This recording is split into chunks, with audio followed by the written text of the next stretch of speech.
Today on NewComDB, we're going to be looking at why line choice is just so important, a little bit about how to choose lines and the science behind them, and I'm even going to put it to a test and see if you can grab a Strava KOM simply by changing the lines. Lines are one of the best things that you can just change and instantly see progress and speed on the trail. It takes quite a while for your skill to get better or for you to start becoming a faster rider, but lines is something that you can just pick out. If you can find a good line, it's gonna make you faster. Now, lines do take some time to develop, but we'll cover some methods for developing a good line a little bit later. Okay, so let's start with corners. The general consensus with corners is that whenever you go wider, the corner is mellowed out and therefore you can carry more speed through it. However, the more inside you go, the harder it becomes to carry speed out of the corner. Obviously, this is not true for every single trail out there, but it's a general consensus, like I said. Sometimes a corner allows you to go so inside that you just completely circumvent all of the corners, Sam Hill style, and that's when I would actually prefer to go just inside, straight line in a race situation. Anyway, moving on to stuff like rock gardens, it can get very complicated. There's multiple ways to go through it. You can go from the left to the right to the middle, and then there's even talk about hucking or sending some of the stuff. Sending things can make you faster. It doesn't always. Sometimes it just adds some complication to it, and you have to consider the whole trail when you're choosing lines. I mean, if it's a really long trail and you only get to this big hug after 5 minutes of solid race pace, you're not gonna have the energy to bunny hop it. So, I mean, just consider the whole trail as a whole, and also, maybe that line in that section is the fastest, but it doesn't link up with the next section as good. So, linking up and considering the trail as a whole is a big deal, and it's a big part of line choice. Anyway, moving on, sometimes hooks do make you faster. It can make it smoother, completely circumvent something, or even get you super inside. But like I said, it's not always worth it, so definitely consider whether hooking or sending something is worth it or not, and whether your skill capacity allows you to do it confidently and repeatable. I want to cover two things you can start doing right now to get better at line choice. The first one would be blind riding. And I don't mean blind following yourself, I just mean riding new blind trails. Pretty quickly, after a while of riding a lot of blind trails, you get pretty good at it. You can get better at deciding quickly. You're very decisive because there's not a lot of time on the trail to decide what your line's going to be.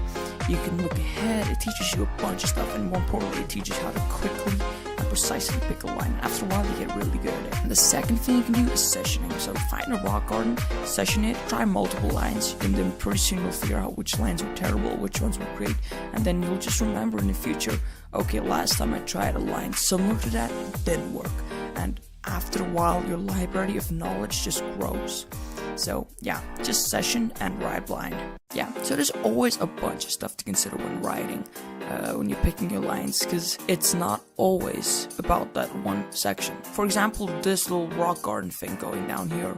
If I go a little bit more to my left, you can see that I lose all of my speed, but just going a little bit more to the other side, I can carry all of my speed, which is very important in this specific section because it has an uphill right afterwards and then a very flat pedally section, so the more speed you can get out of it, the better. So yeah, lines very important. Okay, so next up, I decided to do a little experiment, taking one of my favorite trails and trying to beat my PR on it, or KOM, which is what I hold, because I'm the only guy that's ridden it. Nice. Anyway, so I went through it and I checked out some lines and everything, and basically, just to sum it up, the experiment went completely wrong. The wind wasn't playing with us, it was blowing against me the whole time. Both fronts got messed up, and basically the trail also isn't what it used to be back when I set my PR or KOM. Back then it was way more open, and basically the plowing season came and they plowed the whole thing closed. But okay, so now it's time to put in work and pedal it out and try and get this, but like I said, it's not gonna happen. Spoiler. Normal crazy high line to the compression, but come out a little bit. Goodness, this doesn't feel like I'm on fire or anything.